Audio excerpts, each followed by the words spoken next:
qui s'est passé hier soir, c'est que, contre toute atteinte, des frappes américaines qui ont pris Nicolás Maduro, le président du pays, ont bénéficié le chavisme socialiste. Je pense que la politique est difficile à prédire, particulièrement au Venezuela.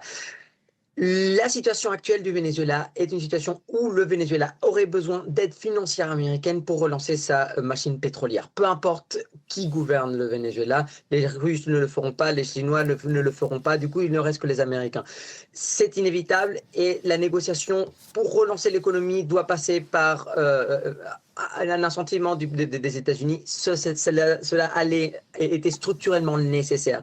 Maintenant, ce qu'est en train de faire Delcy Rodriguez, c'est de tenir le chavisme à l'intérieur pour assurer cette transition économique, du moins dans un premier temps. Après, dans les faits, pratiquement, qu'est-ce que ça veut dire? Qu'est-ce que veut dire gouverner le pays? Je ne sais pas. Je pense que là où la majorité des observateurs internationaux sont concentrés sur I'm going to run the country, je vais gouverner le pays, les majorités des Vénézuéliens ont observé que Donald Trump ne va pas faire en sorte que María Corina Machado ou Edmundo González arrive à la présidence dans le court terme. Ça, je pense, c'est la donnée la plus importante de ce qui s'est passé. Maintenant, les États-Unis vont voir un processus qui va être géré par le chavisme.